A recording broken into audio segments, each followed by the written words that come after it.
हाँ जी प्यारे बच्चों, बहुत बहुत स्वागत है आपका यूनिट 3 चैप्टर नंबर 5 और लेक्चर है इसमें ये थर्ड। ठीक है। और बच्चों, जो टॉपिक हम डिस्कस करने जा रहे हैं उसका नाम है explanation of diamagnetism on the basis of electron theory. सरल शब्दों में समझो। देखो, तुम्हें याद होगा कि भाई जो मैटेरियल्स है ना, वो बेटे मैग्नेटिक फील्ड लगाए जाने पर तीन तरह से व्यवहार करते हैं। या तो वो मैग्नेटिक फील्ड को पसंद नहीं करते हैं और मैग्नेटिक फील्ड से अपोजिट डायरेक्शन में फीबली मैग्नेटाइज हो जाते हैं, है ना। और ऐसे मटेरियल्स जो होते हैं उनके सारे इलेक्ट्रॉन्स पेयर्ड होते हैं। इस करेक्टर को ही कहते हैं डायामैग्नेटिज्म। या कुछ बेटे ऐसे होते हैं मटेरियल्स जो मैग्नेटिक फील्ड को पसंद करते हैं और एक्सटर्नल मैग्नेटिक फील्ड लगाए जाने पर वो मैग्नेटिक फील्ड की डायरेक्शन में ही फीबली मैग्नेटाइज्ड हो जाते हैं, है ना। उसमें कुछ इलेक्ट्रॉन्स अनपेयर्ड भी होते हैं एटम के अंदर और उस करेक्टर का नाम होता है पैरामैग्नेटिज्म। और कुछ ऐसे आपके सब्सटेंसेस हैं जो मैग्नेटिक फील्ड को बेहद पसंद करते हैं और एक्सटर्नल मैग्नेटिक फील्ड लगाए जाने पर वो मैग्नेटिक फील्ड की डायरेक्शन में स्ट्रांगली मैग्नेटाइज हो जाते हैं। उन्हें कहते हैं फेरोमैग्नेटिक सब्सटेंसेस। याद आ गया होगा बच्चों।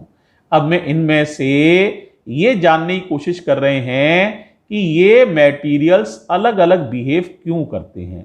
बने तो सभी इलेक्ट्रॉन से हैं, प्रोटॉन से हैं, न्यूट्रॉन से हैं, तो ये व्यवहार में अंतर क्यों, ये मैग्नेटिक फील्ड के प्रति अलग अलग व्यवहार क्यों दिखा रहे हैं, इस बात को हम समझना चाहते हैं।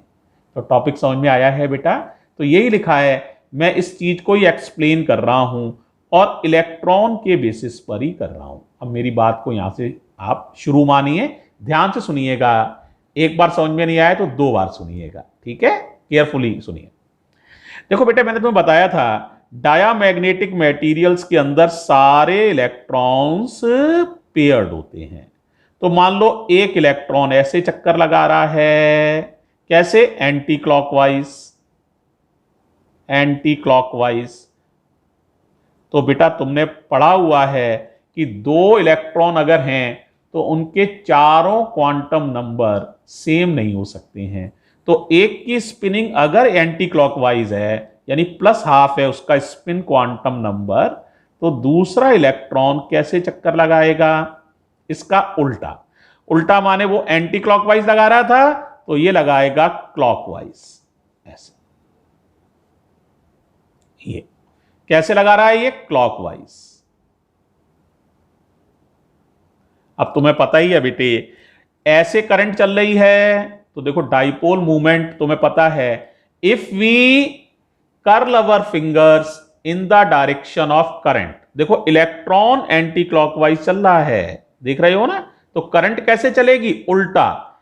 इलेक्ट्रॉन से उल्टी दिशा में करंट मानी जाती है, तो करंट चलेगी क्लॉकवाइज। क्लॉकवाइज देखो उल्टा, देखो दिख रहा है क्लॉकवाइज, देखो ठीक उल्टा चल रहा है इलेक्ट्रॉन से करंट।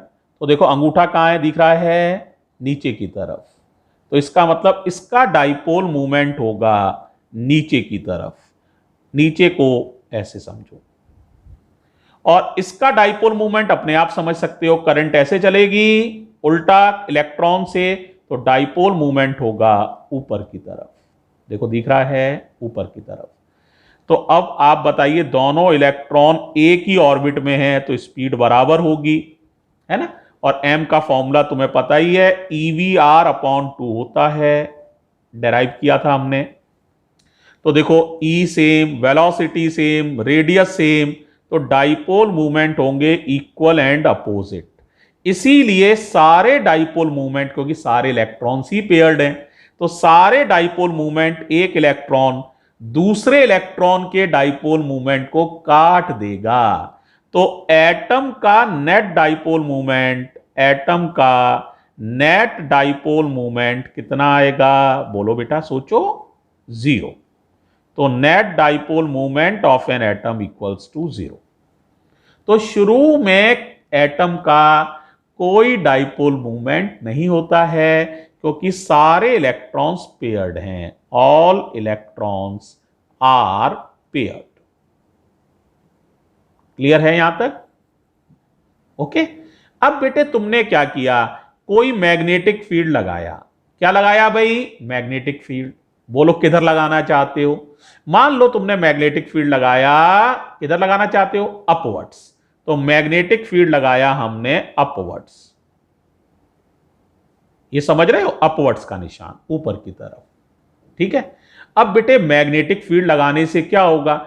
इन्हें एक्स्ट्रा लॉरेंज फोर्स मिलेगा हर इलेक्ट्रॉन को, क्योंकि लॉरेंज फोर्स का फॉर्मूला ही होता है QVB sine theta. Lorentz force मिलेगा। अब इसमें दो संभावनाएं हैं, या तो ये फोर्स सेंटर की तरफ लगेगा और या फिर ये away from the centre, centre से उल्टा लगेगा, अवे। अगर सेंटर की तरफ लगेगा तो ये सेंट्रीपिटल फोर्स प्रोवाइड करेगा, हेल्प करेगा और स्पीड को इलेक्ट्रॉन की बढ़ा देगा। और अगर ये सेंटर से उल्टा लगा, अपोजिट डायरेक्शन में बेटा, तो फिर ये उस इलेक्ट्रॉन की स्पीड को कम कर देगा। क्लियर हुआ? अब हम दोनों पर फोर्स की डायरेक्शन देख रहे हैं, इस इलेक्ट्रॉन पर भी, इस पर भी। अब जरा ध्यान से देखो फोर्स की डायरेक्शन, समझना ध्यान से। देखो इलेक्ट्रॉन इधर चल रहा है, ये रूल याद है? पहले तो ये बताओ कौन सा रूल है, बताओ। Fleming left hand rule. तो देखो बेटा इलेक्ट्रॉन इधर चल रहा है तो करंट इसके अपोजिट मानोगे, मैग्नेटिक फील्ड ऊपर की तरफ है, फोर्स मुझे देखना है इस इलेक्ट्रॉन पर। ठीक है। तो देखो बेटा इलेक्ट्रॉन इधर चल रहा है तो करंट मानेंगे इधर उल्टा, देखो। और मैग्नेटिक फील्ड किधर है? अपवर्ड। मैग्नेटिक फील्ड किधर है? ऊपर की तरफ। अब फोर्स तुम्हें निकालना है। ठीक है। तो जरा ध्यान से देखो फोर्स किधर आएगा, ध्यान से देखना है सबको। ठीक है। तो देखो मैं थोड़ा इसको घुमा लेता हूं अपनी सुविधा के लिए। तो देखो ये करंट हो गया, मैग्नेटिक फील्ड अपवर्ड है, फोर्स की डायरेक्शन देखनी है।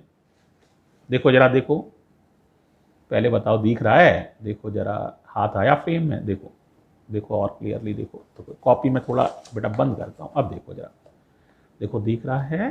देखो ये है, देखो करंट इधर है, देखो इसमें इलेक्ट्रॉन इधर जा रहा है तो इसके अपोजिट डायरेक्शन में करंट दिखाई है। मैग्नेटिक फील्ड किधर लगाया था? ऊपर की तरफ। देखो जरा, तो ये ऊपर की तरफ है उंगली मेरी, ये करंट की दिशा है। अब देखो फोर्स की डायरेक्शन किधर है? देखो जरा फोर्स, देखो इस इलेक्ट्रॉन पे देख रहा हूं, यहां है इलेक्ट्रॉन, इधर है। तो देखो जरा, दिख रहा है? ये हो गई करंट, ये मैग्नेटिक फील्ड, ये फोर्स। तो फोर्स है सेंटर की तरफ। फोर्स किधर है? सेंटर की तरफ। क्लियर है? कर पाओगे? दिख रहा है? तो इस पर फोर्स हो जाएगा सेंटर की तरफ। इस पर भी निकालोगे तो इधर की तरफ आएगा। कहीं पर भी निकाल के देख लेना, आप खुद से रूल लगा के निकाल पाओगे। ठीक है। अब जरा इस पर देखो बेटा, है ना? जरा केयरफुली फिर देखो जरा, देखो जरा, यहां मैं कॉपी को कर रहा हूं। देखो करंट किधर मानोगे? इधर, क्योंकि इलेक्ट्रॉन इधर जा रहा है तो करंट ऊपर की, इधर की तरफ, उल्टी दिशा में। मैग्नेटिक फील्ड ऊपर की तरफ। अब देखो फोर्स किधर आ रहा है? इस इलेक्ट्रॉन पर देख रहे हैं, यहां पर जगह है। देखो करंट इधर है, मैग्नेटिक फील्ड ऊपर है, फोर्स देखो ये आ रहा है इधर की तरफ, सेंटर की तरफ नहीं, सेंटर से दूर की तरफ, इधर की तरफ। देखो दिख रहा है? देखो ये करंट है, इलेक्ट्रॉन इधर है ना, तो करंट इधर हो जाएगी बेटा उल्टी दिशा में। मैग्नेटिक फील्ड ऊपर की तरफ है। अब देखो फोर्स, देखो ये डायरेक्शन इधर आ रही है, तो देखो ये फोर्स आ रहा है इधर की तरफ। अब तुम बताओ इनमें से कौन सा सेंट्रीपिटल फोर्स है और कौन सा हमारा विरोध करने वाला फोर्स है सेंट्रीपिटल फोर्स का? तो देखो बेटा ये वाला जो फोर्स हुआ, ये हुआ सेंट्रीपिटल फोर्स, और ये वाला हुआ अपोज करने वाला फोर्स। तो इस इलेक्ट्रॉन की स्पीड बढ़ जाएगी, है ना भाई? पहले वाले इलेक्ट्रॉन की स्पीड बढ़ जाएगी, यानी इसका नाम अगर V1 है तो V1 तो बढ़ जाएगा। और इसकी स्पीड पहले दोनों की बराबर थी, इसकी भी v थी, इसकी भी v थी, अब इसकी बढ़ गई, v1 हो गई, बढ़ गई। और इस पर देखो ये फोर्स अपोज कर रहा है, सेंटर से अवे लग रहा है, तो बेटा इसकी स्पीड कम हो जाएगी। अब तुम बताओ क्या दोनों डाइपोल मूवमेंट अब बराबर रहेंगे या नहीं रहेंगे? अपोजिट तो रहेंगे, उल्टे इलेक्ट्रॉन चल रहे हैं, लेकिन बेटे स्पीड बढ़ने से डाइपोल मूवमेंट बढ़ जाएगा, तो अब m1 तो बड़ा हो जाएगा और m2 छोटा हो जाएगा। क्या अब ये दोनों एक दूसरे को कैंसिल कर पाएंगे? सोचो, नहीं कर पाएंगे। एक बड़ा एक छोटा है तो सब्ट्रैक्ट हो जाएंगे, तो नेट डाइपोल मूवमेंट जो होगा वो कितना हो जाएगा बताओ? नेट डाइपोल मूवमेंट कौन बड़ा है? m1, तो m1 माइनस m2। और कौन सी डायरेक्शन जीतेगी? m1 वाली, है ना, क्योंकि m1 बड़ा है तो नेट डाइपोल मूवमेंट की डायरेक्शन भी होगी m1 वाली, डायरेक्शन m1 वाली। अब m1 की डायरेक्शन किधर थी जरा याद करो, m1 की डायरेक्शन तो हमने लिखी थी, m1 का ये निशान है डाउनवर्ड्स, यही तो था m1 का निशान, ये m1 समझ लो, इसे m2 समझ लो। तो देखो m1 माने डाउनवर्ड वाला डायरेक्शन जीतेगा, तो इसका मतलब नेट जो आएगा m नेट वो आएगा डाउनवर्ड डायरेक्शन में। किधर आएगा? डाउनवर्ड। अब तुम बताओ मैग्नेटिक फील्ड किधर लगाया था? अपवर्ड, याद आ रहा है? ध्यान करो, अपवर्ड लगाया था, देखो निशान बना हुआ है अभी, तो अपवर्ड का निशान है, मैग्नेटिक फील्ड ऊपर की तरफ लगाया था। और डाइपोल मूवमेंट किधर हो रहा है? डाउनवर्ड, जो बच रहा है डाइपोल मूवमेंट वो डाउनवर्ड। यही वजह है, आप सोचो इसको क्या कहोगे? That is material is magnetised in the opposite direction to that of applied field. Hence we conclude that diamagnetic materials are magnetized in the opposite direction, downward magnetize हुए हैं, है ना, to that of applied field। Field ऊपर की तरफ लगाया था, magnetisation आया है डाउनवर्ड। तो इस तरह से बेटे हम डायमैग्नेटिक कैरेक्टर को अच्छे से समझ सकते हैं। पहले बताओ कुछ समझ में आया? अब एक बार ध्यान से सुन लो, मैं एक बार बोल रहा हूं, इसी को तुम्हें लिखना भी है कॉपी में, तो मैं एक बार बोल के दिखा रहा हूं, इसको सुन सुन के लिखना, ठीक है? तो देखो भाई, diamagnetic character is exhibited by those atoms in which all electrons are paired. If one electron is moving in anti clockwise direction, then other one is moving in clockwise direction, so their dipole moment are equal and opposite, hence they cancel the dipole moment of each other, so net dipole moment of the sample is 0. When these are subjected to external magnetic field,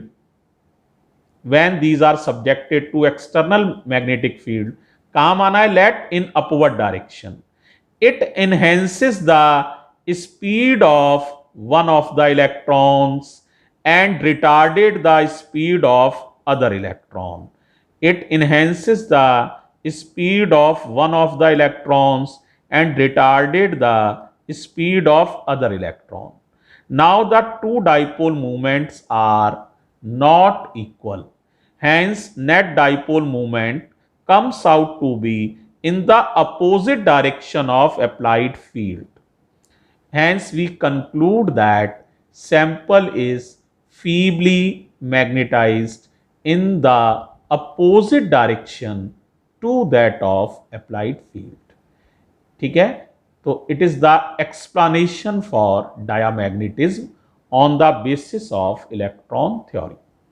समझ आ गया है? एक बार दोबारा सुनना चाहते हो? बताओ भाई, सारे इलेक्ट्रॉन्स क्या होने चाहिए? पेयर्ड। एक किधर घूम रहा है? Anti clockwise. एक किधर घूम रहा है? क्लॉकवाइज। दोनों के dipole movement equal and opposite, तो नेट डाइपोल मूवमेंट 0। अब दोनों को कहां रखा? एक्सटर्नल मैग्नेटिक फील्ड में।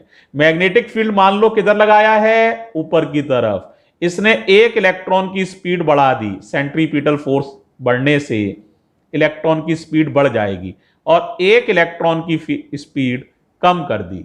अब दोनों डाइपोल मूवमेंट इक्वल नहीं है, अपोजिट तो अब भी हैं लेकिन इक्वल नहीं है।